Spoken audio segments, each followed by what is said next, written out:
Well, good morning, everyone. This is Lou Dickmeyer, President of PDP Solutions, and really pleased to have again with us today Sarah Sladek, President CEO of XYZ University, and we are pleased to be presenting the sixth of 6 sessions. Hopefully everyone is The broadcast is now starting. All attendees are in listen-only mode. Hi everyone, this is Lou Dickmeyer, President of PDP Solutions, and I am joined again today by Sarah Sladek, the President and CEO of XYZ University. We're really pleased to be presenting today the 6th of our 6 sessions on generations at work. Hard to believe that we're here at the end of 2014, but really pleased to have several of our PDP clients as well as guests, and with that, I will turn it over to Sarah.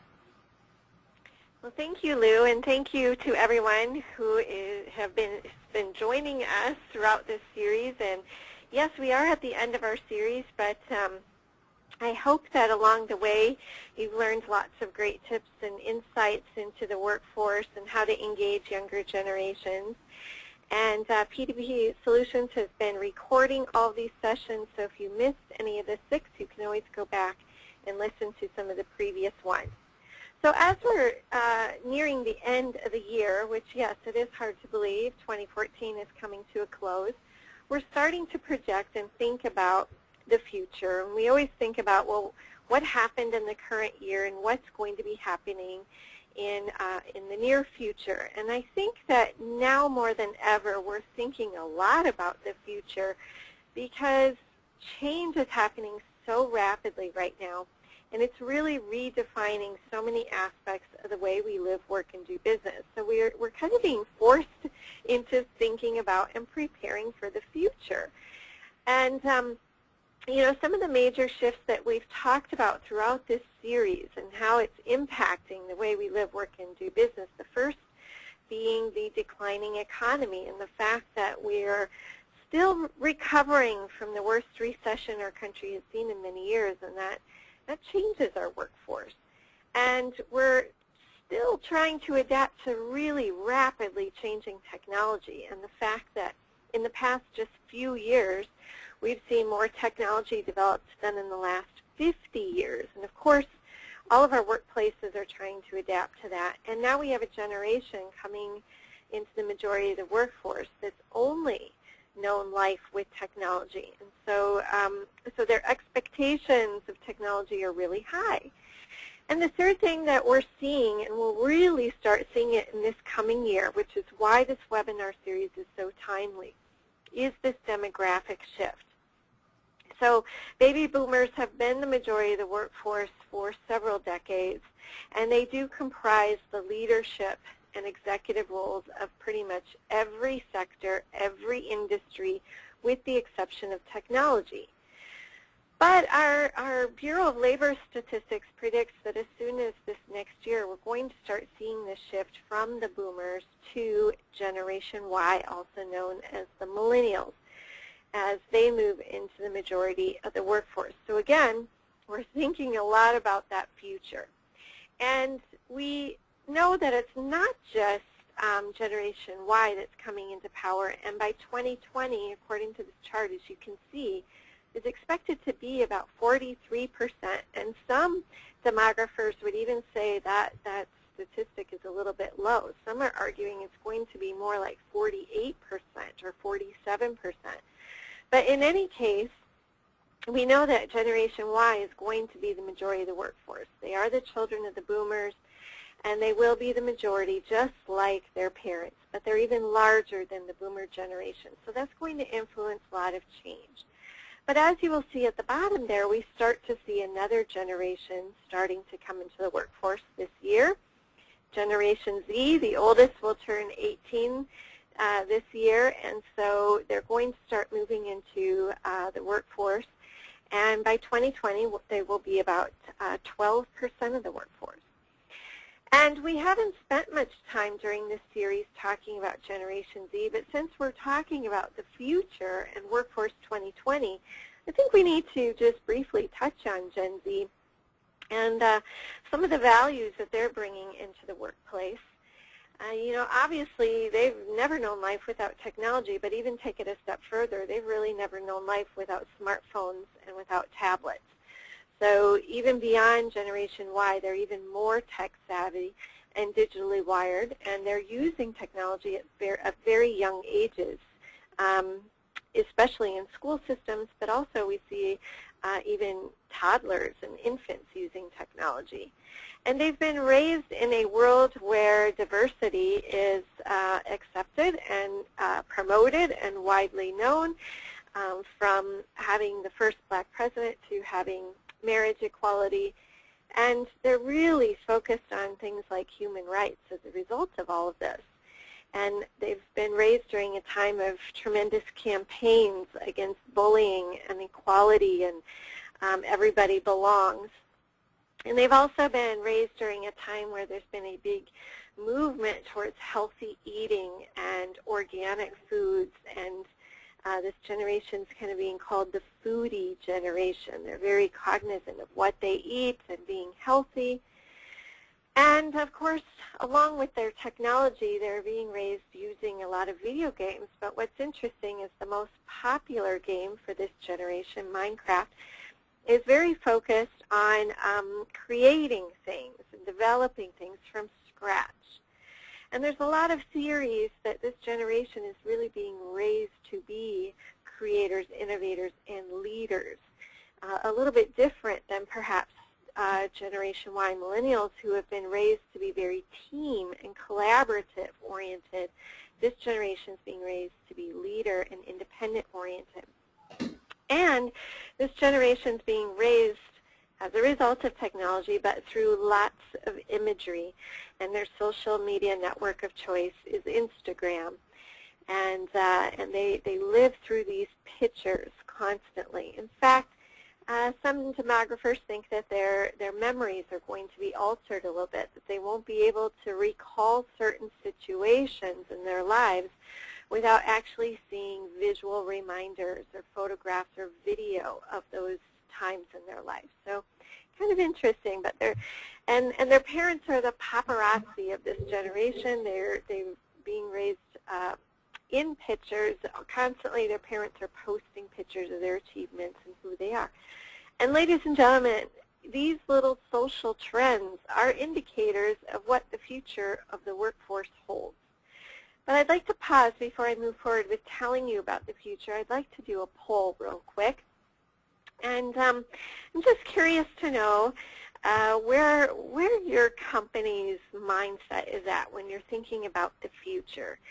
Are you really excited about it? Are you really kind of worried about the future of your company? Or are you kind of apathetic or lazy? You know, you're figuring, well, the future will be here soon enough, so our company doesn't need to worry about that. Let's just get through the day.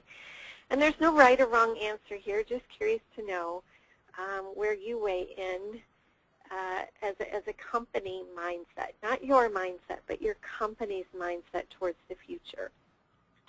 So Sarah, the poll shows that 78% are excited and 22% are apathetic. Okay. Well, that's good to know. All right, thank you. So we'll move on, keeping that in mind. 78% excited, 22%. Well, I'm glad no one's afraid. But we do have to figure out, right? We have to figure out what makes people feel like they belong. And the reason I say this is because if we don't make people feel like they belong as part of our company, they're not going to feel that they are engaged. They won't engage. And if they don't engage, well, then we have high turnover. And if we have high turnover, we're losing productivity. And if we're losing productivity, we're losing our competitive edge. And so we have to really look at this through a generational lens and identify what makes people feel like they belong. And when we look at that, thinking about the future of the workforce, we know that, well, things are really going to change. Now, I can't look into a crystal ball necessarily and give you exactly what's going to happen in the future, play by play. But we can look at current trends including some of those influences of Generation Y and Generation Z, and we can make some assumptions of what the chief workforce indicators will be going forward. And I can give you some good advice for what your companies need to be thinking about and preparing for going forward. So here we go. With Generation Y and Generation Z, diversity has become a defining characteristic of the workplace. However, according to a recent study, Workforce 2020 it's called, this study was done by Oxford Economics, and they found that out of the thousands of leaders that they interviewed, only 44% of executives in the United States actually believe that their current leadership could lead a diverse workforce. And 44% is quite high. That's a bit concerning. We have to really get used to diversity in the workplace. And that means developing leaders and developing workers from all types of backgrounds, regardless of their gender, their age, their race, their religion, their sexual orientation. And that means setting up diversity training. You need to boost awareness in the workplace as to what it means to work in a multi-generational, multicultural workplace. But also, you know, to attract and retain diverse talent, we've got to create an environment where employees feel they play a significant role in meeting company goals. And I think that's going to lead us to our next trend, and that's shared leadership. So I've said it at different times throughout this series, and I can't say it enough, really. The era of hierarchy is nearing a rapid death. And that is very transformational because we've had hierarchy really since the beginning of time. All of the wisdom has been held and all the power has been held by those with the most experience, by the elders in the business or in the community. But because of recent changes and because of diversity, more diversity than ever before, more technology than ever before, different skill sets emerging, we now need to have shared leadership modules and to move away from that hierarchical model. So I think in the future we're going to have leadership that's multi-generational, very diverse, and you know, the companies will recognize that the homogenous voice is not the voice that leads to competitive advantage. It's actually having a shared experiences, shared insights and perspectives that lead to very competitive cultures and workplaces. The next trend that I think we see, and again, this is what this whole series has been about, right? We've got to prioritize the needs of our emerging talent. And it's clear as day. We know that Generation Y is the largest generation in history. Never before has there been a generation this large. It's 80 million Americans in the United States alone. And we're still not quite to the point where we're really focused on prioritizing the needs of this future majority, whether it's as consumers, as workers, as leaders. But in order to really tap into this emerging talent, studies reveal that this generation really wants more formal training and they want mentoring to develop their skills. And let's face it, we're going to need them to develop their skills in leadership training because we have this workforce shift that is happening. So we've got to start guiding them and prioritizing their needs.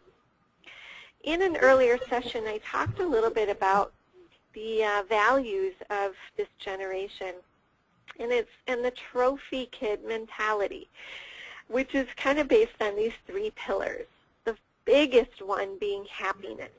And what's interesting is we see that the younger generation says, if I'm going to work for your company, I want to be happy doing so. I want to feel good. I want to feel positive about the experience. And what's interesting is we see this trickle-up effect. So a value that's emanated with the younger generation is actually trickling up and affecting all generations. All generations now are starting to say we want flexibility, we want happiness, we want to feel good about where we're working and the work we're doing.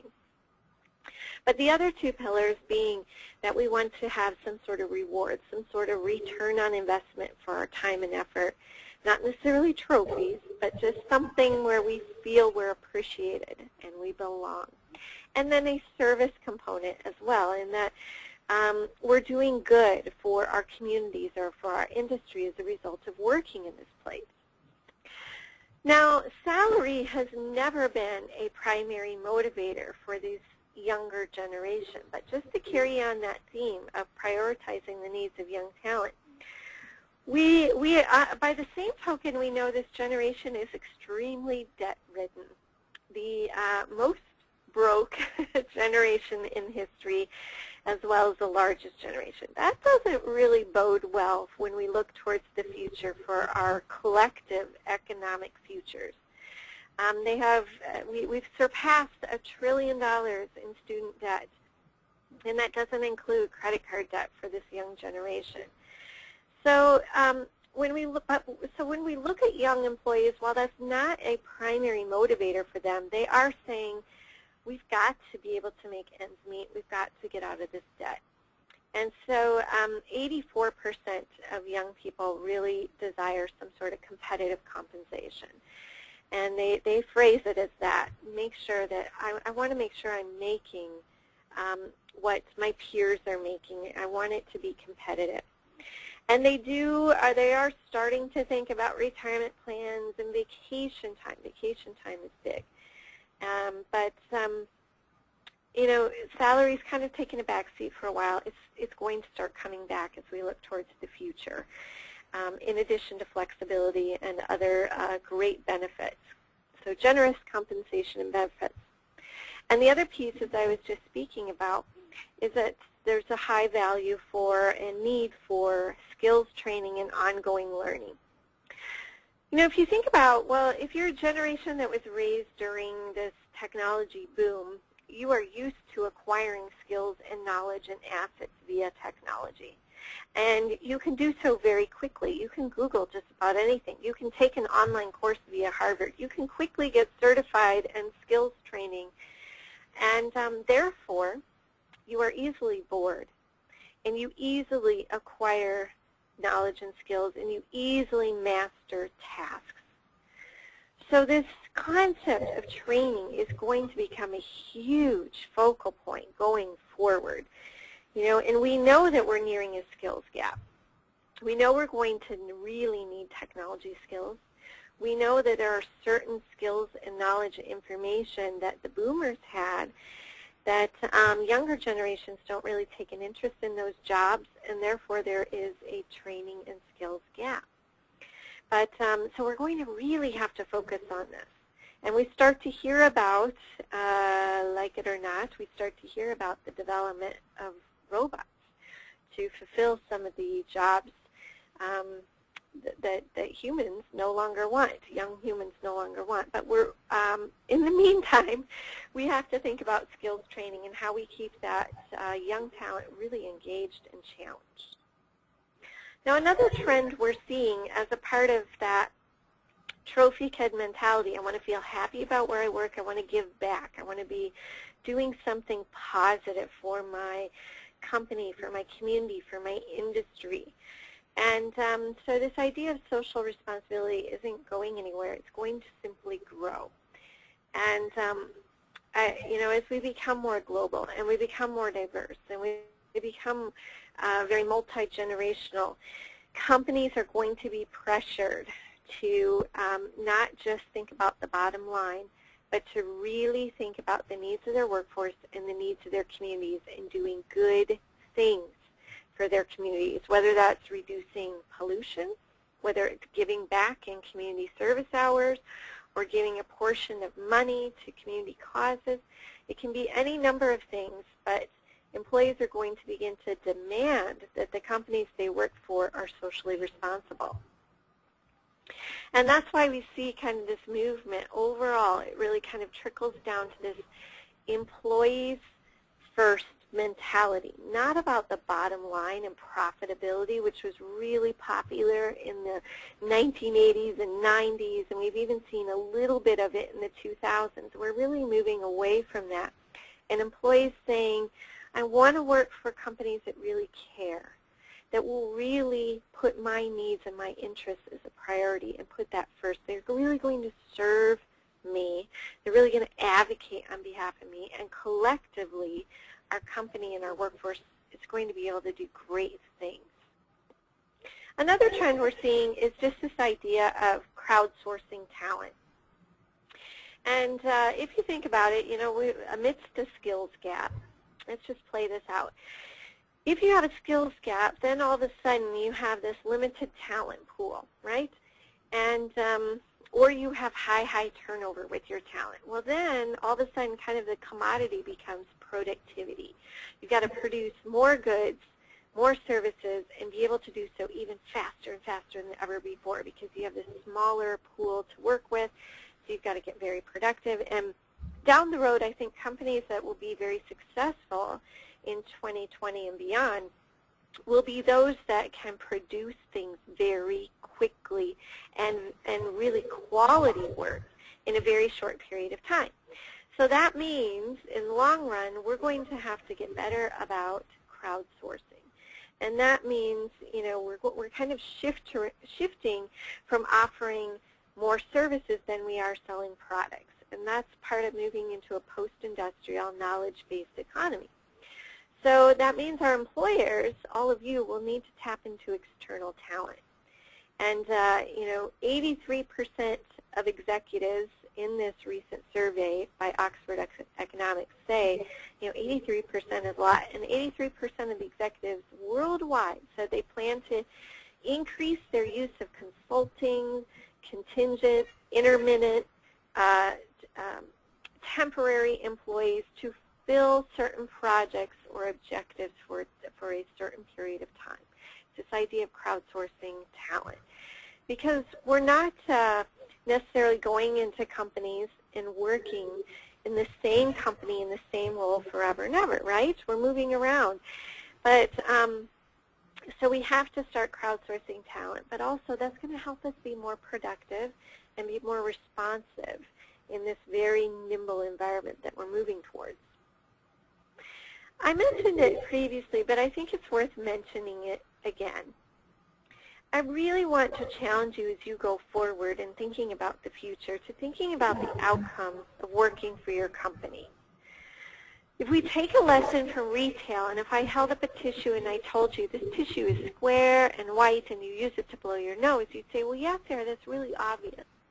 But if I instead said to you, by using this brand of tissue, you will help prevent the spread of germs by 99%.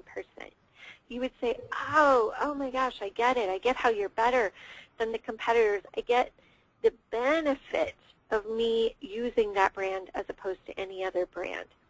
Well, we need to do the same with this idea of employment going forward.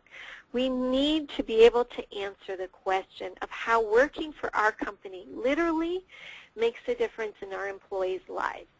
Because we're entering into a very uber competitive environment where getting and keeping talent is going to become a full-time job. It's going to become very competitive. If we want to use the phrase talent war, some people don't like that phrase, but that's really what the era we're entering. While we're going to have this huge influx of talent, they don't necessarily want the jobs that you're providing. They're going to have their selection of companies to work for, so you've got to be top of your game. And they're not necessarily going to have the skills or leadership experience you need for them to have to move right in and start work. So we have to start marketing to our talent. And when we look towards the future, this is extremely important. You have to be able to answer this question: how does working for us make a difference in your life? The companies that are going to be very successful going forward are going to have to be visionary. We can sit and think about, we're very excited about the future, as 78% of you said. I'm most concerned about the 22% of you who said you're kind of apathetic. You're kind of just trying to get through the year. And all indicators are telling us that change is simply going to continue to accelerate, that it's not going to slow down. And with the majority of the workforce being in their 20s within the coming year, we're going to have a very young, very inexperienced workforce coming into power. So that's going to require us to change, to succession plan, to really think about what engages and makes employees feel like they belong, to really be able to answer that question, how working for our company is going to make a difference in their lives, to really think about and prepare for Workforce 2020. So with that, ladies and gentlemen, I'd be happy to answer any questions. I think we have a few moments if anyone has any questions. Sarah, a couple things as a follow-up. One question, how many baby boomers are retiring now each day? So what is the amount of people that are exiting the workforce, aging out of the workforce?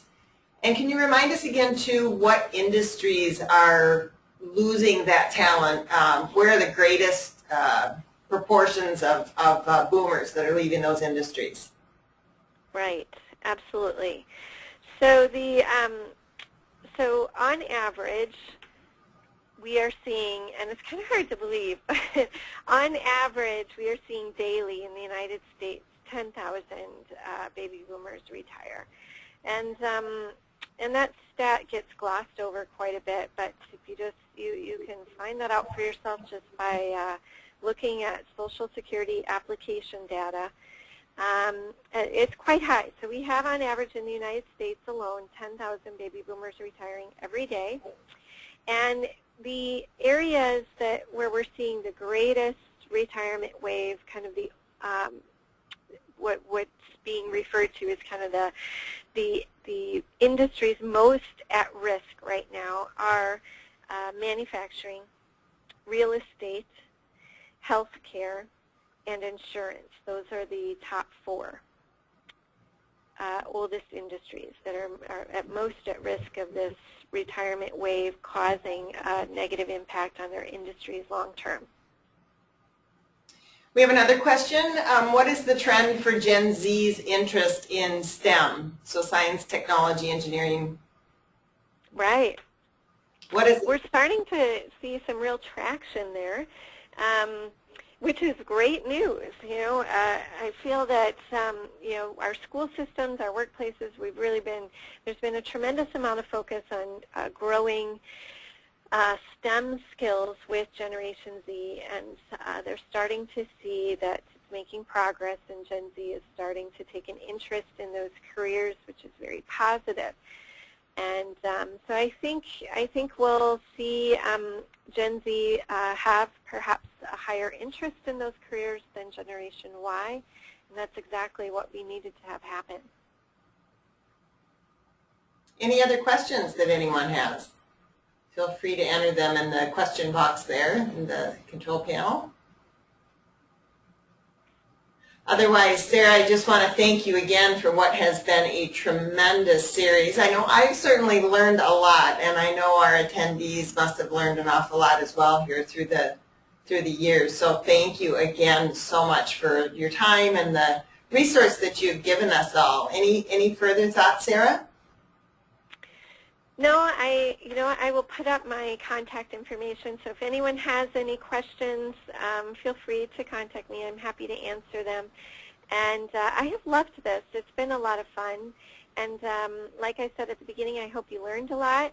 And I certainly hope that I've convinced you at the importance of preparing for the future and engaging these younger generations, because they are your only succession plan. There is no one else. We are duly warned. Thank you so much, Sarah. And with that, we'll sign off today. Thanks for joining us.